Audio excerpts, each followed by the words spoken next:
दोस्तों, क्या आपके साथ भी ऐसा होता है कि आप अपने मन के गंदे विचारों को रोकने की कितनी भी कोशिश करें, वे और ज्यादा मजबूत होकर वापस आ जाते हैं?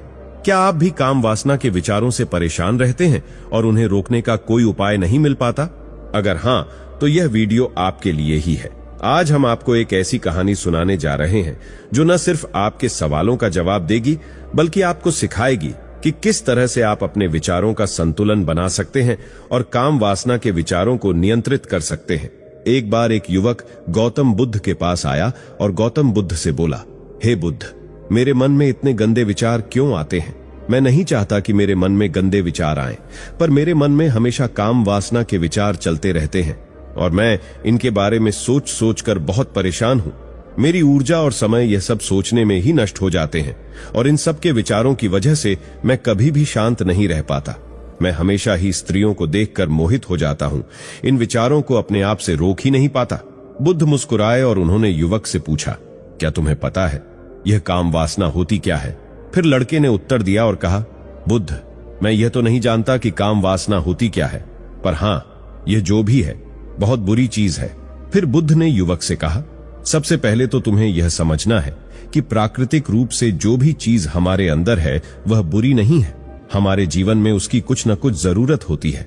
वासना कोई बुरी बात नहीं है, ये तो हमारे मन की एक भावना है जो हमें किसी न किसी चीज की कमी का एहसास करवाती है और फिर हम उसी चीज को पाने के लिए उसकी तरफ आकर्षित हो जाते हैं। जैसे अगर तुम्हारे पास धन की कमी है तो तुम में धन पाने की वासना उत्पन्न हो जाएगी। तो वासना कुछ और नहीं, बस एक प्रकार की कमी है जो कि एक प्रकार की जरूरत का एहसास है, और जब यह जरूरत शारीरिक हो तो हम इसे काम वासना का नाम देते हैं। युवक ने गौतम बुद्ध से कहा, बुद्ध, मुझे काम वासना का मतलब तो समझ में आ गया, पर आप मुझे यह बताइए कि यह आई कहां से है और कैसे आई है? गौतम बुद्ध ने कहा, काम वासना कहीं से आई नहीं है, यह तो हमारे अंदर ही होती है और इसका होना तो जरूरी भी है, तभी तो मानव जाति का विस्तार होगा। युवक ने कहा, जब यह हमारे अंदर ही है और जरूरी भी है तो फिर लोग इसे गलत क्यों बोलते हैं? बुद्ध ने कहा, यही तो समस्या है। लोगों ने काम वासना को गलत तरीके से सोच लिया है, इसे छिपाने की, दबाने की कोशिश करते हैं। काम वासना गलत नहीं है, बल्कि काम वासना का गलत तरीके से प्रयोग करना गलत बात है। लोग जिससे प्रेम करते हैं बस उसके लिए जीने लग जाते हैं, उसे ही अपना लक्ष्य बना लेते हैं और उसके बारे में हमेशा सोचते रहते हैं, पर यह सब गलत है। बुद्ध ने युवक से कहा, क्या तुम्हें पता है जानवरों में भी काम वासना होती है? युवक ने उत्तर दिया, हां बुद्ध, जानवरों में भी काम वासना होती है, क्योंकि जानवर भी तो आखिर अपनी पीढ़ी को आगे बढ़ाएंगे। बुद्ध ने कहा, तो फिर हम जानवरों की काम वासना को गलत क्यों नहीं कहते? युवक ने कहा, मुझे नहीं पता महात्मा, आप ही मुझे बताइए। गौतम बुद्ध ने कहा, जानवर अपनी काम वासना का प्रयोग आनंद प्राप्त करने के लिए नहीं करते, वे तो सिर्फ संतान उत्पन्न करने के लिए ही काम वासना का उपयोग करते हैं। जानवरों को प्रकृति ने इतनी समझ नहीं दी कि वे काम वासना को अपने सुख का आधार बना सके, जबकि मनुष्य अपनी समझ के बलबूते पर प्रकृति में पाई जाने वाली प्रत्येक वस्तु को अपने सुख के लिए प्रयोग करता है। हम इंसानों ने ही काम वासना को अपने सुख का साधन बना लिया है, जबकि प्रकृति ने तो हमें अपने वंश को आगे बढ़ाने के लिए दिया था, लेकिन इंसानों ने इसे अपने जीवन का परम लक्ष्य बना रखा है और इस तरह से काम वासना का गलत हो जाना गलत है। युवक ने पूछा, महात्मा जी, ये काम वासना हम पर इतनी भारी क्यों होती है? तब गौतम बुद्ध ने कहा, सुनो, अब जो मैं तुम्हें बताऊंगा उसे तुम ध्यानपूर्वक सुनो। काम वासना का सारा खेल तुम्हें समझ आ जाएगा, तुम्हें तुम्हारे सारे सवालों का जवाब मिल जाएगा, बस तुम्हें ध्यान से सुनकर समझना है। एक बार की बात है, एक आश्रम में गुरु और उनके शिष्य रहा करते थे, जो रोजाना आश्रम के बाहर स्थित गांव में भिक्षा लेने के लिए जाते थे। उस आश्रम का एक शिष्य जब गांव में भिक्षा लेने जाता था तो उसे रास्ते में एक नदी पड़ती थी। एक दिन उसने देखा कि एक लड़का पेड़ के पीछे छिपा है। वह लड़के के पास गया और उससे जाकर बोला, भाई, तुम इस पेड़ के पीछे छिपकर क्या देख रहे हो? लड़के ने कहा, अरे, तुझे नहीं दिख रहा कि मैं क्या देख रहा हूं? तब शिष्य ने नदी की तरफ देखा तो वहां पर कुछ लड़कियां पानी भर रही थीं। वो लड़कियां 14-15 साल की होंगी। तब उसने उस लड़के से कहा, अरे भाई, वहां तो लड़कियां पानी भर रही हैं, इसमें छिपकर देखने वाली क्या बात है? तब वह लड़का शिष्य की तरफ देखकर उससे कहता है, अरे पागल, तुम्हें दिखाई नहीं दे रहा कि कैसे ये परियां नदी से पानी निकाल रही हैं? जरा उनकी अदाओं को तो देखो, उनके कोमल शरीर को देखो, उनकी पतली कमर को देखो और उनके बाल उनकी कमर पर कैसे लहरा रहे हैं, मानो सुंदरता बिखरी पड़ी हो। शिष्य ने फिर नदी की तरफ देखा और इस बार वह इसे देखता ही चला गया। उसे किसी भी बात का कोई डर नहीं था, लेकिन अब वह छिपने लगा और उन लड़कियों को देखने लगा। जब वह छिपकर उन लड़कियों को देख रहा था, तभी वह अचानक अंदर से कांप गया और उसने कहा, यह मैं क्या कर रहा हूं? मैं जो कर रहा हूं वह सही नहीं है, मुझे यहां से चले जाना चाहिए। और फिर वह जल्दी से वहां से चला गया। वह आश्रम पहुंच जाता है। आश्रम जाकर वह अपने कार्यों में लग गया, लेकिन जो अभी वह देख कर आया था वही उसकी आंखों के सामने बार बार आ रहा था। उसके मन में वही दृश्य चल रहा था। उसके मन में वही सब कुछ देखने की इच्छा हो रही थी। उसका किसी भी काम में मन नहीं लग रहा था। सुबह होते ही वह रोज जल्दी ही भिक्षा के लिए आश्रम से निकल जाता और नदी के पास वाले पेड़ के पास जाता, जहां पर वह लड़का पहले से मौजूद रहता था। वह उस लड़के के साथ मिलकर लड़कियों को छुप छुप कर देखने लगा। अब वह रोज ऐसा करने लग गया। यह उसके रोज का काम हो गया। अब उस शिष्य का मन किसी भी काम में नहीं लगता था। वह हमेशा ही किसी न किसी प्रकार के विचार में उलझा रहता था। वह आश्रम के कार्यों को भी ठीक ढंग से नहीं कर रहा था। न वह ठीक से सो पाता था और न वह ठीक से खा पाता था। उसका मन बेचैन सा रहता था। उसका मन बार बार उन लड़कियों के सौंदर्य को देखने के लिए तरसता था।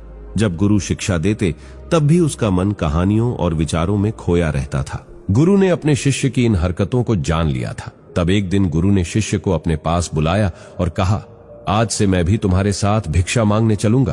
तुम और मैं साथ साथ भिक्षा मांगने चलेंगे। तभी शिष्य गुरु को मना करते हुए बोला, नहीं गुरुदेव, आप परेशान क्यों हो रहे हो? मैं अकेला ही ठीक से भिक्षा मांग सकता हूं। गुरु ने शिष्य से कहा, ठीक है, तुम अकेले ही भिक्षा मांगने जाओ। शिष्य तुरंत वहां से भिक्षा मांगने के लिए निकल गया। उसके जाने के बाद गुरु भी आश्रम से निकल गए और शिष्य का पीछा करने लगे कि वह कहां जाता है, किससे मिलता है। ये सब देखने के लिए उसके पीछे पीछे चलने लगे। थोड़ी दूर जाने के बाद गुरु ने देखा कि उनका शिष्य एक लड़के के साथ एक पेड़ के पीछे अपराधी की तरह छिपा हुआ है और छिपकर कुछ देख रहा था। गुरु भी अपने शिष्य के पीछे जाकर खड़े हो गए कि आखिर उनका शिष्य क्या देख रहा है, जिसे देखने के लिए वह पेड़ के पीछे अपराधियों की तरह छिपा पड़ा है।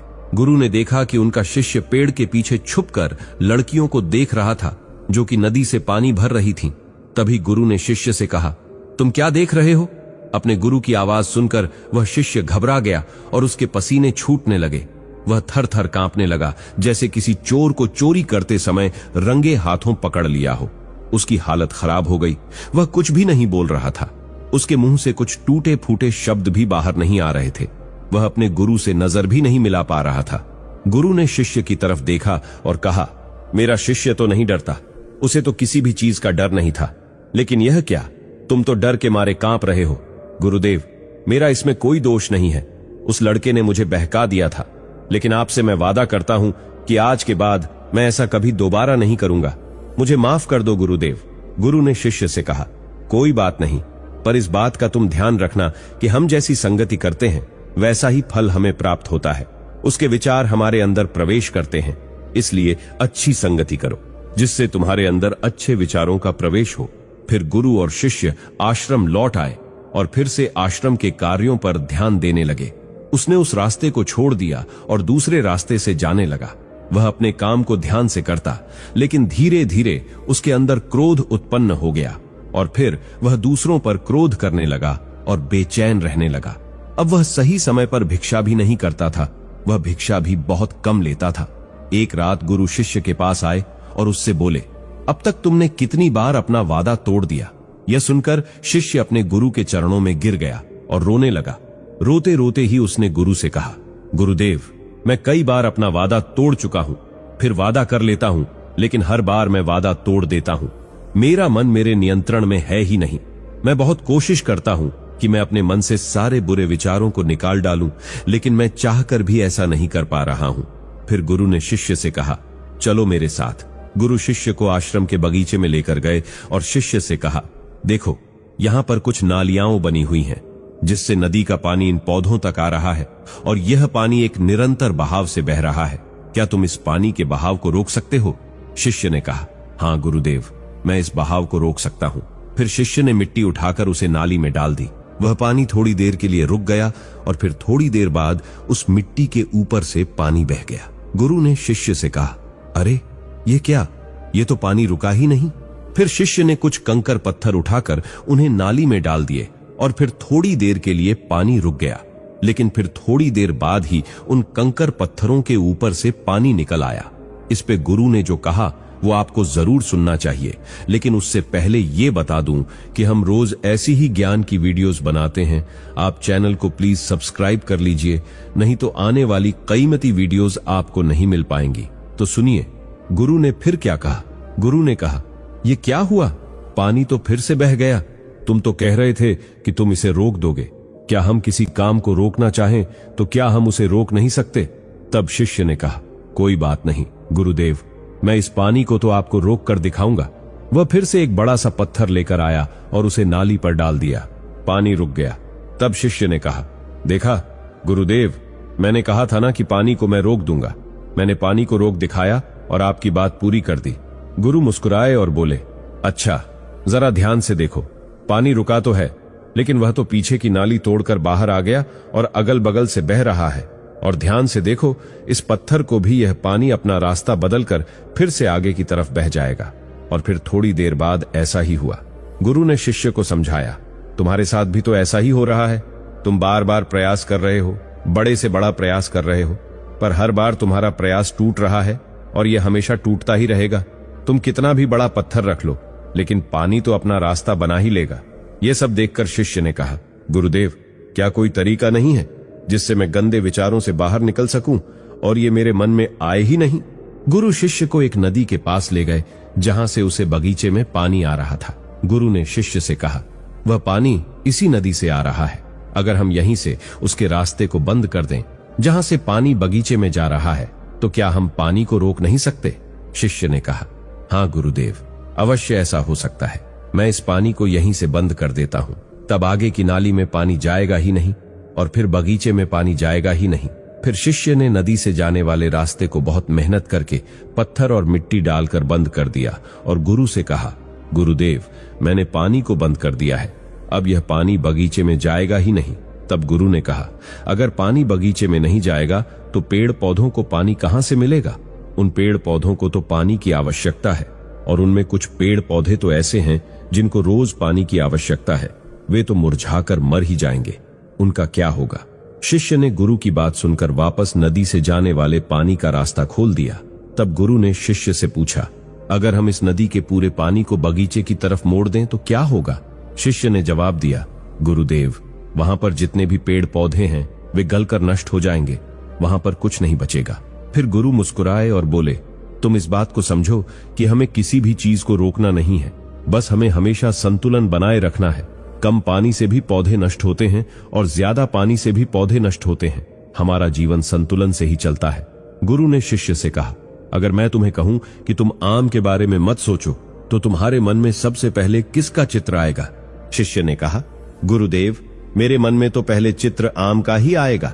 गुरु ने कहा, जब हम गंदे विचारों को जबरदस्ती रोकने का प्रयास करते हैं तो वे और मजबूती के साथ हमारे अंदर प्रवेश करते हैं और ज्यादा हमारे अंदर उठते हैं। इसलिए हमें उन्हें कभी भी दबाने की कोशिश नहीं करनी चाहिए। फिर गुरु ने शिष्य को जाते हुए कहा, हमारे गंदे विचार बुरे लोगों की संगति करने की वजह से भी आते हैं। कई बार क्या होता है कि कामुकता हमारे अंदर होती नहीं है, लेकिन कुछ अश्लील लोगों के साथ रहने की वजह से यह हमारे अंदर बढ़ जाती है।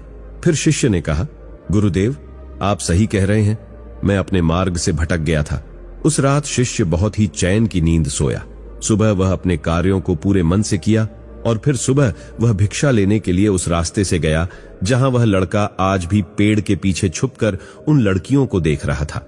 वह शिष्य नदी पर गया जहां वह लड़कियां पानी भर रही थीं। उसने उन लड़कियों से पानी मांगा।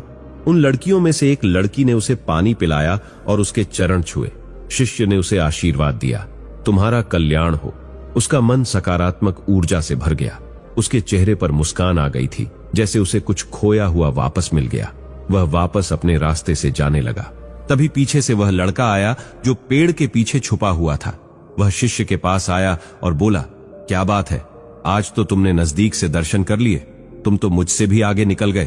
तब शिष्य ने कहा, हम हमेशा दूसरे के दर्शन करने में ही व्यस्त रहते हैं, अपने दर्शन कर ही नहीं पाते। तुम कब तक इस पेड़ के पीछे छुपते रहोगे? किसी को पसंद करते हो तो उससे बोल दो, अगर वह भी तुम्हें पसंद करती है तो शादी कर लो, पर उससे पहले तुम कुछ बन जाओ तथा अपने आप को पहचान लो। ऐसे अपना समय बर्बाद मत करो। फिर वह लड़का रोज उससे मिलने लगा और वह लड़का नदी पर जाना छोड़ दिया और फिर वह लड़का अपने जीवन में कुछ बनने के लिए संघर्ष करने लगा। तो तुमने देखा संगति का असर क्या होता है। अपनी संगति बदलो, अपने विचार बदलो। बुद्ध ने युवक से पूछा, क्या तुम्हें तुम्हारे सारे सवालों का जवाब मिल गया? तब युवक ने कहा, हाँ महात्मा जी, आपका बहुत बहुत धन्यवाद। तब गौतम बुद्ध ने युवक से कहा, जब तुम्हारे मन में गंदे विचार आए तब अपने आप को दोषी मत मानो। यह शरीर है और यह सब इसमें हजारों वर्षों से सिखा है। यह केवल तुम्हारे सोच लेने से, शपथ लेने से यह टूटने वाला नहीं है, लेकिन तुम्हारे पास वो शक्ति है और वो ऊर्जा है जिसका तुम्हें संतुलन बनाए रखने के लिए उपयोग करना है। तुम एक जीवित ऊर्जा हो जो कुछ भी अनुभव करने के लिए स्वतंत्र हो, जो कुछ निर्माण करने के लिए स्वतंत्र है। इसीलिए तुम अपने आप को पहचानो। दोस्तों, आपको यह कहानी कैसी लगी हमें कमेंट करके जरूर बताना और ऐसी ही और कहानियों के लिए सब्सक्राइब का बटन जरूर दबा देना।